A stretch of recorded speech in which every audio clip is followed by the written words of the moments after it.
Stop gooning, mate. I'm gooning, sorry. Oh, it's recording? Oh, shit. All right, boys and girls, we are running it back because you all really loved the last time Erfan, Arya, and I sat down talking about the Iranian national team. Last night we did like a superlatives video, just talking about questions and topics surrounding the Iranian national team. But this time around, I thought to coordinate with these guys to do a part 2 with them because you all enjoyed it. But now talking about Iran and this World Cup, because there is so much to be discussed because you all are hyped. We all know I did do a video giving my reactions to their group for the 2026 World Cup, but I thought it'd be fun to run through everything, all the topics that are being discussed, Iran's matches, where they're being held, do they have a chance? Is Ghalenoei the prophet for basically predicting the group before the group even came out? All this stuff. So that's what we're going to be talking about in this video. And then don't forget, when you guys follow along and we talk about topics, drop your guys' thoughts in the comments down below because we read all the comments. Each one of us, last time I said it, Erfan, Arya, and I, we go through all of them. We'll respond to you guys. As we all know, but maybe if you live under a rock, Iran is in Group G with Belgium, Egypt, and New Zealand. Like most Iranians, I'm very confident after the draw. I think we got one of the most perfect, if not the perfect group as an Iranian. I mean, when you look at those part one teams, whether it's the hosts or the other European nations or South American nations, if I could pick one of them, it would probably be Belgium. They've not been on the best of forms lately. You know, they've been getting draws against, I believe, Macedonia and Kazakhstan as well. So it's not a team that dominates, unlike a lot of the other teams in part one. And then Egypt as well. They actually have a very similar situation to us with their local coach Hossam Hassan, I think he's called. And there's been problems in the squad. I know their attacking power, Salah and Marmoush, but they're not in the best of forms. Let's be honest. And then of course New Zealand, with all due respect to them, they haven't been there at the World Cup in a long time. I think the last one was 2010. And it's been a while for them, and I know they have Chris Wood, a very very good striker. But other than that, I don't think it's a team that should bother us much. So this is probably my ideal draw for Iran. And of course, I wanted to play Egypt for a long time, so happy that they're in our group. We spoke it into existence. I mean, I did a video talking about we all were going guns blazing on Twitter talking about we wanted to play Egypt in the stupid mini tournament we didn't get to, and look at this. The footballing gods were like, you know what, Iranians, we will answer all your complaints on social media and we'll bless you with them in the World Cup. But yeah, Arya, now you can take it away. Yeah, I guess I'll start with my ideal group and then I'll tell you my thoughts about it. Yeah, I agree. I think this is the ideal group. I mean, maybe we could have gone like a Curacao or a Haiti or something like that. I don't know, but I'll give you my thoughts. It doesn't get easier than this. This is the easiest group Iran has ever gone in a World Cup, and I've tweeted about this, and I'm gonna be as frank as possible. If we don't get out of this group, abolish the Iranian Federation. We don't deserve to be at a World Cup. Quite, and I'm being dead ass here. No gimmicks, no joking. We don't deserve to be at a World Cup. If we can't freaking qualify from this group, there is a huge problem. They're all beatable. I know people are going to say, oh, Belgium's going to destroy you, but like Irfan said, they're not that great. I mean, I still think they will win against us, but we can cause them problems, I think. If we have a good game, you know, we've done it before at World Cups where we've surprised bigger nations, and yeah, I think we can get something out of this group for sure. I mean, realistically, because the third teams are going up, realistically, all we need is a win. We're going to talk about this more throughout the video, but yeah, it looks good. Very, very good. I can't complain.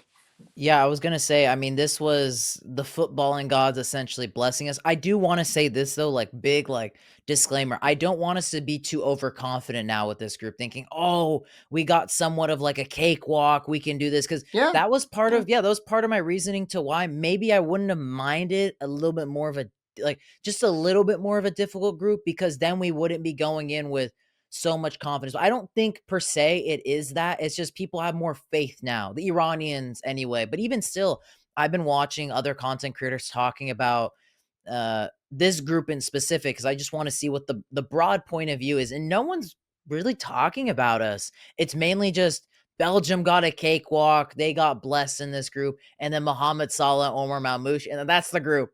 That's all anyone's talking about when it comes to this group. And I want it to stay that way. I want us to be not spoken about. I want us to not feel overconfident that we can just go into this group, we can cakewalk, even though, yes, Belgium are not great. And I understand De Bruyne is a little bit on a decline. Lukaku's a little bit on a decline. They are still way better than a lot of our players. And like Erfan said, not because he's saying it in this way, yes, even though Marmoush and Salah are a little bit not at their best form, they're still way better than anyone we got. Like, we have to be honest, because if they can turn it on, like an Akram Afif did against us in an Asian Cup, Lord have mercy on us if these guys decide to become the top tier versions of themselves that we have seen them be able to be. We're cooked. Something I wanted to mention. Ghalenoei is so lucky. I mean, did you see, not even 24 hours after the draw, Salah did like an interview bashing the Liverpool, I think it was, because he's getting benched. Like, this guy is, I don't know what type of black magic he's doing, but it's working, and I hope he continues it for the World Cup. Well, it's so funny. It's so interesting with the whole Ghalenoei situation because this is very similar to the group that he wanted. So I think that's so interesting to me. And then as well, he said he said this regardless before we even knew about our group, months before the draw, was like, I will get Iran. Again, I'm very much paraphrasing. I will get Iran 4 points at the World Cup. We will get 4 points. And I'm just like, what do you mean? Like, but then when you look at the group we are in, yeah, 4 points is actually possible now. That's the crazy part for me. I mean, you were talking about how people are getting overconfident. That's exactly what I want to come across on. Is I saw people celebrating the hell out of this group as if we were already qualified from it. That, I mean, that's just our nature. That's how Iranians are. We overreact to so many things, myself included. We're winning the World Cup, but in all honesty, have we forgotten just how bad of a national team we've been in this year? Have people just suddenly, I know we've got an easy group, but have people forgotten how bad we've been? We've drawn against Tajikistan. We've lost against Uzbekistan twice. Like, let's not forget, come back down to reality for a second. We're still not a good national team. I don't care how favorable our group is. We are not good. And that's what I want to tell people. What we are thinking of Egypt and New Zealand and Belgium, they are thinking the exact same thing as us. Like the Spider-Man meme. Everyone's pointing at each other like, oh, well, this, oh, well, that, oh, well, we could do that. Like, no, Ari, you're totally spot on. It's like, it's an interesting paradox for each national team. And there's, funnily enough, a lot of similarities. I would say less so with New Zealand, but between Belgium, Iran, and Egypt, because the Belgian football fans, from what I've seen and what I've known, are not that bought in with their coach either. They are not that bought in with a lot of their older players. I think a lot of them do want to see a transition for the Belgian national team. Same with the Egyptians, and they have beef with their coach, who, on paper, kind of similar to Ghalenoei, but can you sack him though? Because technically he hasn't done anything, and I'm talking about Egypt's coach. He hasn't really technically put a foot wrong. But if you actually watch every single game, you're just very frustrated with the stunt of development for their national team. And again, there's a lot of parallels.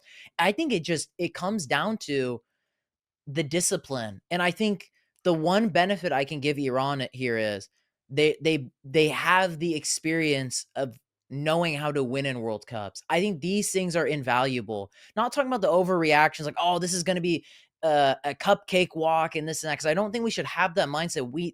I talked about it in my video. We need to have the discipline like we had in 2018 and in that game against Wales in 2022. That's the type of discipline I want to see from us at this World Cup. And so then it segues on for me to ask you guys, what needs to happen for Iran to have their best shot at this World Cup? And your guys is like, at this point, we're 6 months away. We now know our group. It looks like Ghalenoei is going to be the coach. What needs to happen for Iran to have their best shot within our tangibles? Let's not go back. I know Arya loves rehashing this out. Oh, we need dual nationals. I don't disagree with you, but at this point, we're not getting no dual nationals. With the players that we have, with the guys that we have, the assets that we have, what do you think we need to do? Talking about those positives and then negatives, because we need to address those things within the 6-month span. I think what we need, preparation is the obvious answer, but I think even going deeper, we need to know our weaknesses.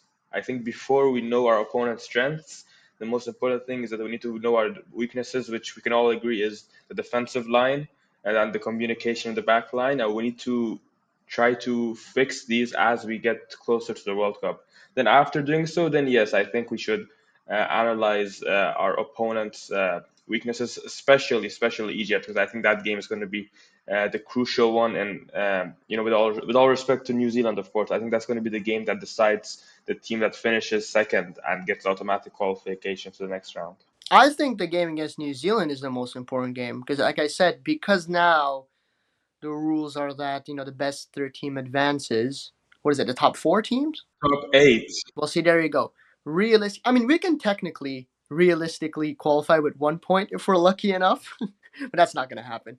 But that's what I'm saying. If we get the win against New Zealand, because it's the first game, there's going to be so much less pressure for the next 2 games going forward. But at the same time, we've had a similar scenario at the 2022 World Cup where all we needed was a draw against the US. And so we were like, oh, we got this. We're going to get a draw, and then you guys saw what happened. Also afraid that we'll win against New Zealand, let's say, and then we'll go off to those second games and third games being like, oh, at least we have 3 points. We have a chance to qualify. You know what I mean? So I don't know. That's the thing. With Iran, you never know. You can't ever be comfortable with this national team in terms of points, in terms of whatever.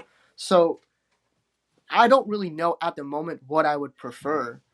I guess it really depends on the circumstances, before the World Cup starts.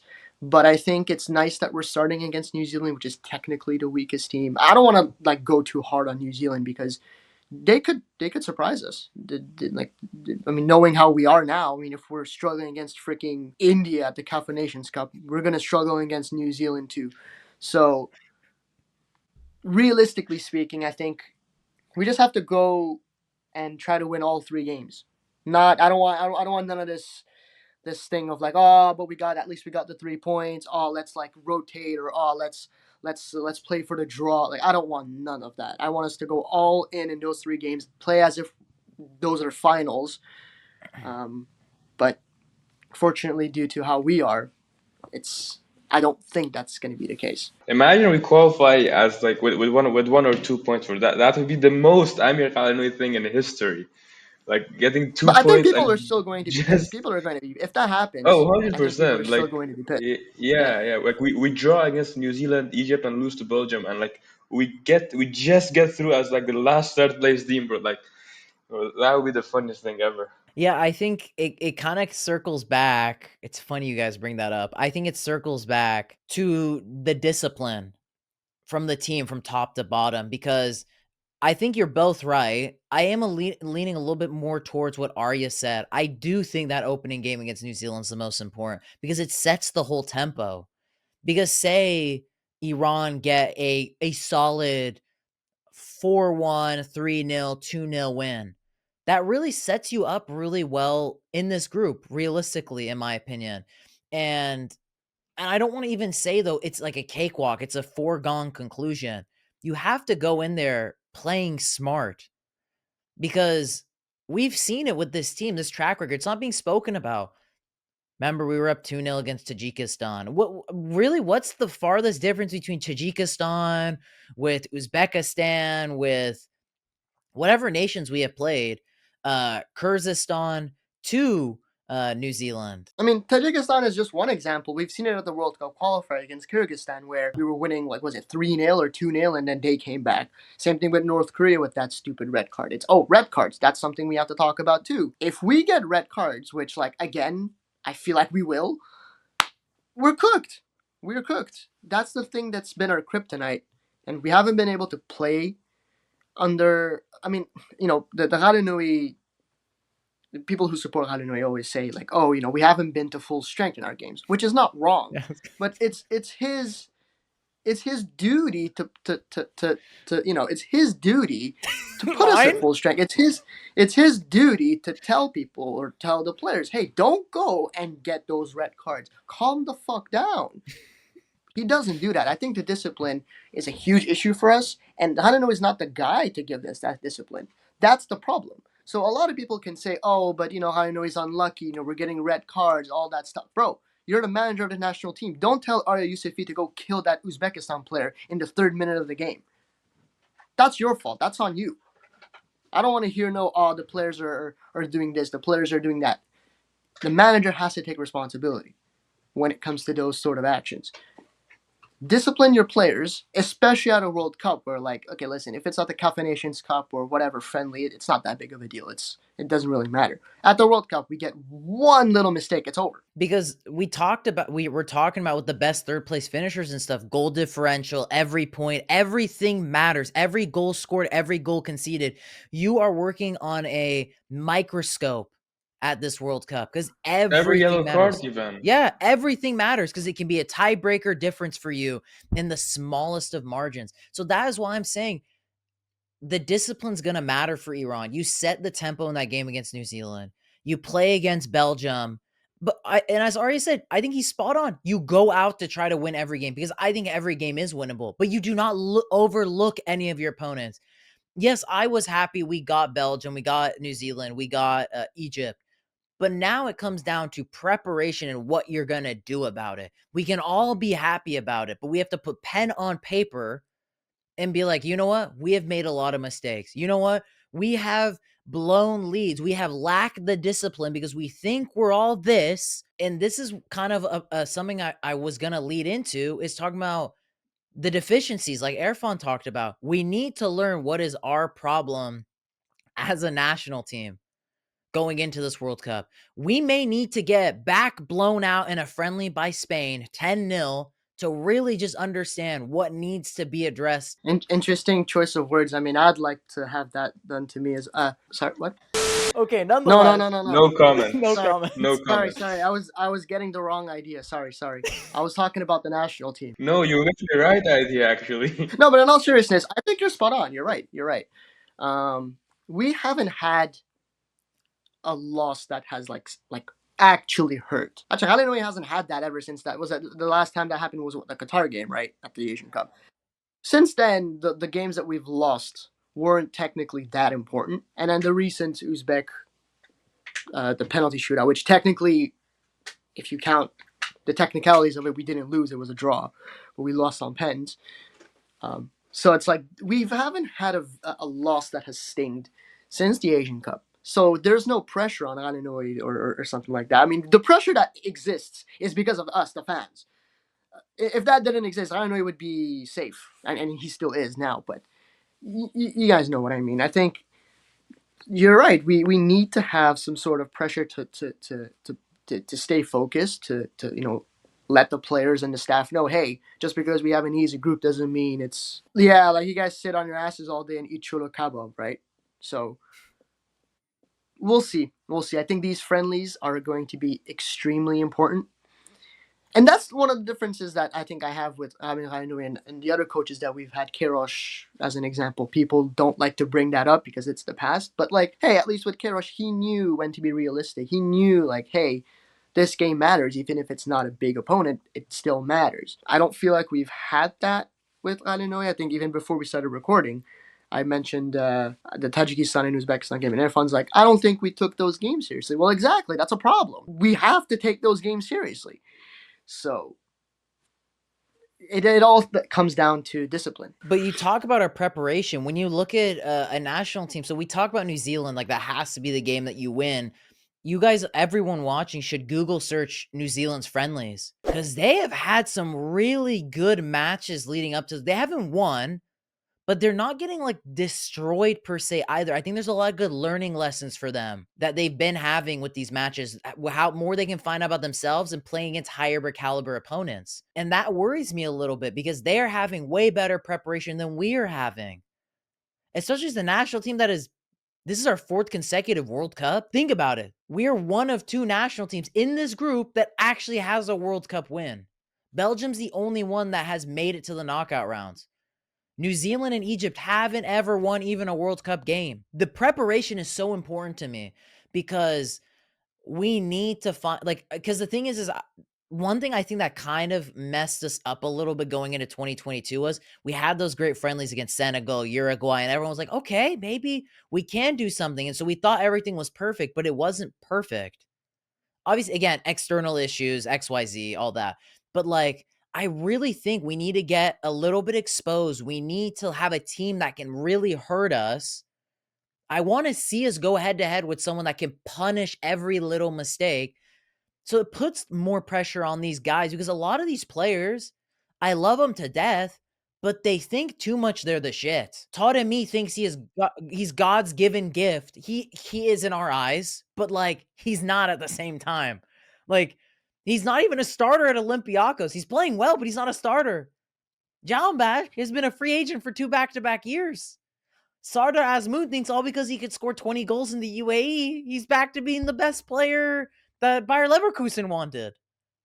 Ali Reza Barambon gets hate all over online because he thinks he's the shit in the PGPL, but he's cheeks. Shuja Khalilzadeh keeps thinking he can lash out, make all these complaints because people love him. No, we don't love him. We think he's cheeks too. Milad Mohammadi thinks he can run up and down the field, think his 99 pace is gonna divert us from not knowing that he's wank too. So this is my point. We need our players need to see reality a little bit. Like, yes, you guys all have 50 million followers on Instagram and Twitter, and you get paid good money in the PGPL, and everyone loves you in Iran, but like this is the real world now. New Zealand don't give a rat's ass who you guys are. Egypt don't care. Belgium don't care. Like, we have to go in with some sort, like, again, discipline. That's going to be like, if we were like a kid's cartoon show, the word of the day is discipline for Iran. Like, that's what it has to be, because Amir Ghalenoei has been so up and down. And at this point, I've said it, I'm going to back him. But when you look at each individual game, you have to go out and beat New Zealand. You go into that Belgium game trying to, similar to the Spain game, similar to the Portugal game in 2018. I just think it's funny because if that 2018 team was in this group, Lord have mercy, what could have happened? Like, what the footballing gods would have blessed us with.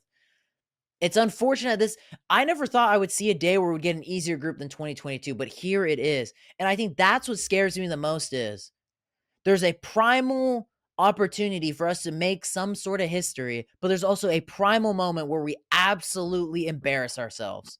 It could be either or of the spectrum. Just like Arya, with one day he's loves everybody in Iran, and the next day he hates all the players and Ghalenoei needs to go and kick rocks. Ghalenoei always needs to go. Even if I love him, he still needs to go, bro. He needs to stay. Stop it.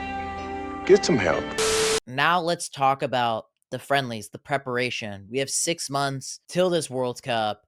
Possible friendlies against Spain, Portugal, Mexico. We have 2 camps left, 4 possible matches. What do you guys want? What kind of games do you want to see for Iran in these camps? Because I do think, I know it's a short period of time, I do think that there could be some positive change if within the tangible, really easy stuff from Ghalenoei, just really give the younger guys a shot. Like, I think this is a golden opportunity to do that.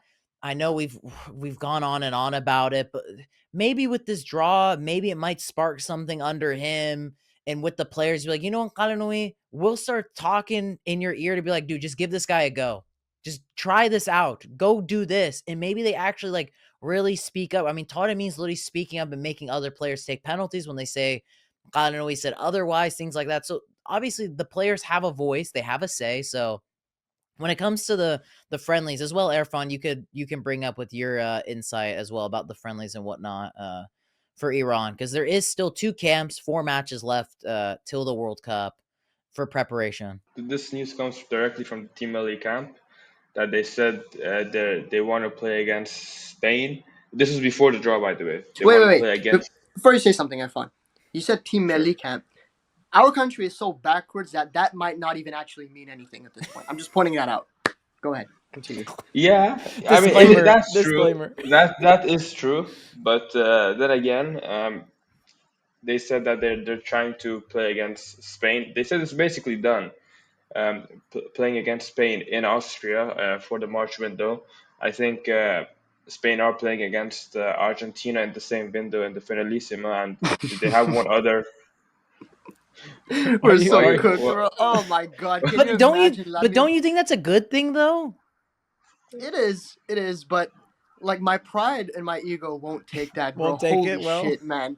Oh, bro, I'm going to cry when I see. Like, can you imagine Isn't Lamine it Yamal? funny though, Arya? You talked about it last time. Yamin Yamal and I think you said this. Yamin Yamal, Ezatolahi running at each other. You talked Oh about this God, video. It could happen. can It's you a imagine reality. Lamine Yamal and like Shoja Khalilzadeh and Oh, it's oh my game over. God, oh my God. To be fair though, Taremi, the last time he faced Lamine Yamal, he pocketed him So pretty maybe badly reverse the too. put Shoja Khalizad at striker and put Taremi at center Okay, back. yeah, good Okay, night. bye guys. Have a good Yeah, bye. have a good night.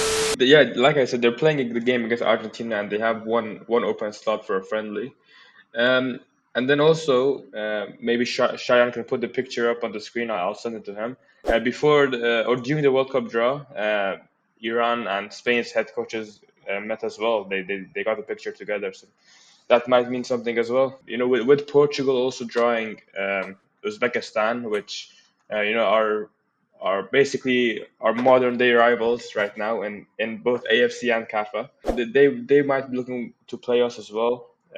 Maybe before the World Cup in the June international window. So yeah, those are the two big friendlies you could say. I think we're gonna get two other ones as well, but as of now, no information. Yeah, give us Uzbekistan. But what Airfun's trying to say is all paths lead to a friendly against Uzbekistan before the World Cup. That's basically what he's trying to say. I just think it's unfortunate. I wish why couldn't this have happened sooner? But I guess beggars can't be choosers. These are friendlies you want to see for Iran before the World Cup. I mean, do you guys have any thoughts when it comes to these possible friendlies, these last couple of games before the World Cup? What's your guys' takes on it? I want to see us play one of Tunisia or Algeria as well, because I think they have a very similar playing style to Egypt, especially Tunisia. I think Tunisia would be the perfect game for us, maybe right before the World Cup or as the other international friendly in the March window. And bro, I know something stupid like this is probably gonna happen. One of our four games are probably gonna be against like New Caledonia or something because we draw against New Zealand, bro. Like I can't wait for the federation to make up that excuse, like, oh, since we draw New Zealand, we're gonna play against an Oceanian team. I just know it's gonna happen. But yeah, hopefully, fingers crossed, we get good quality friendlies. Because again, I think these things can make a difference as well in the friendlies. I mean, surprisingly, we haven't touched upon it much, but like again, give Hossein Najad a shot, Said Manesh a shot. Because in my eyes, if you play guys like these guys, or Mehdi Zadeh, I'll throw him in the hat because he's starting now kind of butt into form. And there's the young winger that has been killing it in the PGPL. Ascari, Yeah, Muhammad Ascari. Ascari, yes. Why not give these guys a go? Because I think in games like against New Zealand, against Egypt, these guys can be the difference makers. Play disciplined defensively, put in these surprise players that can add the sparks, the differences. Because I think some of the problem with our team is, especially even back in 2022, 2018, is we do lack a little bit of creativity. And funnily enough, I think we have a lot of good creative outlets right now. We just don't utilize them. We're just use Unk FC. That's all our power is Unk FC, Unk FC. And I get so tired of it. And if you give these guys a go, I think these will be. I think Unk FC would be a good idea against similar Unk FC in Belgium. I think that will be a good formula. But in the games where you need these difference makers, similarly to the USA game, one guy I will always bring up is Jalali. I don't think he was like, oh, God's given gift. But when he came on against the US, I think he added something different. He had nothing to lose. I mean, Exactly. he's a young player, so he had nothing to lose. Looking for a move outside of Iran, maybe as well. You know, these players. So They have so little to lose and so much to gain. So that's what I'm saying. Like, I really hope Ghalenoei, like, dude, like, if Ghalenoei just, as I said this in the last video too, and it's like the word of the day as well. I keep repeating that. I will forgive you for all the BS you've put us through and all these videos I've done ranting about you, Ghalenoei. But just for the love of sweet baby Jesus, these next 4 games, then to the World Cup, just try. Just I'm not asking you to move a boulder over. I'm just telling you within your own hands, your text messaging fingers, WhatsApp Hossein Najad, WhatsApp Syed Manesh. Be like, Bibakhshit. I was gonna say on the top of my head, I can name you so many youngsters that I think work harder than a lot of these random guys getting called up. Even if you go back to some of those players in that under 20 team, like Mobin Degan, I mean, sure he's not the best option we've got, but he's a hardworking kid. I'm not necessarily saying he has to be called up for the World Cup, but why not call him up for one of these friendlies, make him play 20, 25 minutes just to see how he is. But we've got so many young players who I think put in 100 times more effort than some of these senior players, like Aliyari, for instance. I mean, Aliyari, we're bashing him a lot, but he was good when he played, if we're being honest. But Stop. again, You were cooking so well there till you just said all that. Bro went from cooking cello kebab to kalle pache. listen, bro. My point that I'm trying to make is these youngsters are genuinely working so hard, and they're not getting an inch of like recognition from the staff, which I think is so unfortunate. The only person that has been getting attention is Kasser Tahiri, and it took this guy. He had to like score 1,000,000 goals in the PGPL just to get called up. And now Right? I don't think he has a chance, sadly, of being in there. Actually, I was gonna say, speaking of strikers at the World Cup, I think we're gonna have 4 strikers called up. I mean, Taremi and Azmoun, they're the 2 obvious ones. But for the other 2, I want to see 2 of these 3, 2 of Sar Khizan, Kandipur, and Kasser Tahiri, depending on the form going up to the World Cup and how fit they are. We need to see 2 of these strikers called up at the World Cup. I approve of that message, Erfan. See, this is what I'm talking about. If Ghalenoei just got the freaking stick out of his cheeks and just kept it a buck with the roster we have, with the players we have, we actually would have like okay, I don't know. Yeah, I'm pretty sure you guys watched it. The my ideal lineup for the World Cup. It doesn't have to be exactly like that, but kind of something along those lines where like there's that spark of positivity and the players that could actually fit in helping the team go from defense to offense to the attacking motions, things like that.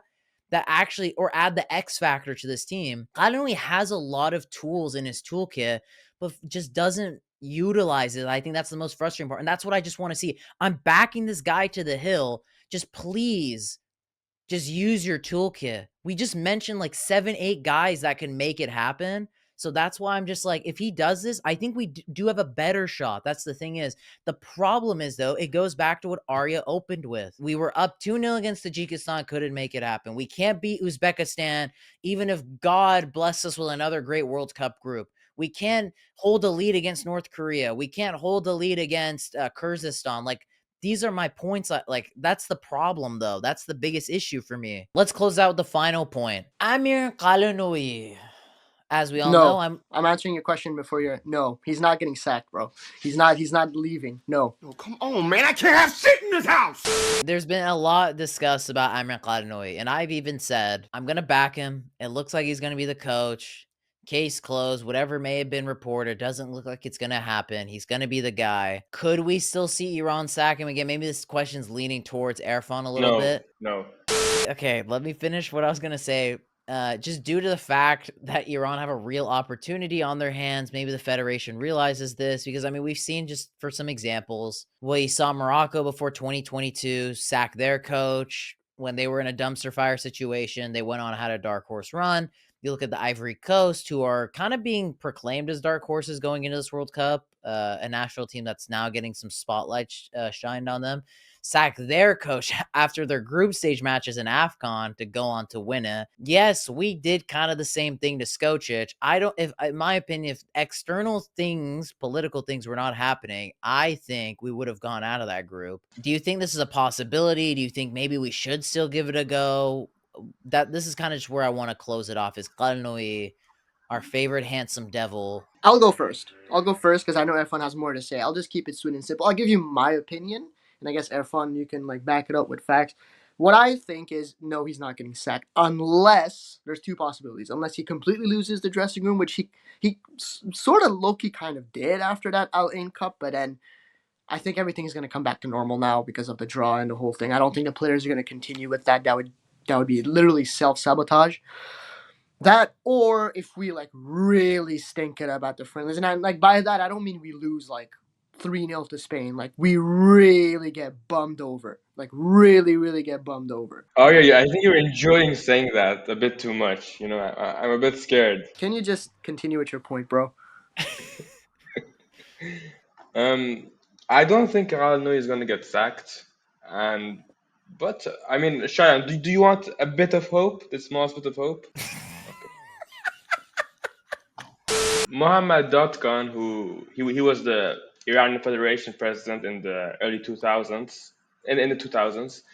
He said that people in the higher ups want to get rid of Ghalenoei for the World Cup. But I don't think that's reliable. But if you want a bit of hope, there's your bit of hope. So you can think of Muhammad Khan's words while you sleep at night, or Shayan. Okay, my only follow-up to you guys is, would you now let's say a theoretical, would you guys think, like, say if we did sack him, we pulled like this Morocco, Ivory Coast type beat, would it benefit us or no, it wouldn't benefit us? No, I think everything will fall apart. It really depends on the circumstances, but leaning towards a big no, yeah. Because then, like, I mean, if he loses, like, similar to Skocic, if he completely loses the dressing room, then, you know, like, it's better that he's not there anymore, right?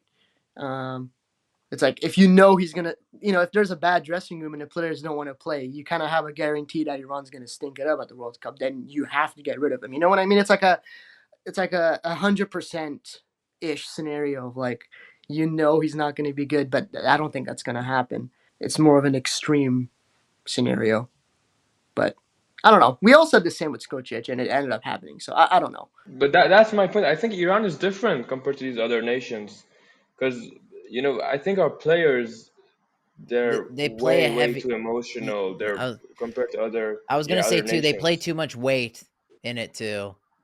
Yeah, 100%. And I think when they're used to something, it's going to take a while for them to change, unlike a lot of other countries. Uh, so yeah, I don't think it will necessarily work out for us. And Ivory Coast, like you mentioned, they didn't go on to bring another new coach. They just took one of the previous coach's assistants and put him in for the rest of the tournament. So unless you want to see someone like Said Alhoui or Andring Teimourian coaches at the World Cup, no, I don't think it's happening. All right, fair enough. All right, well, we'll just close it there, boys and girls.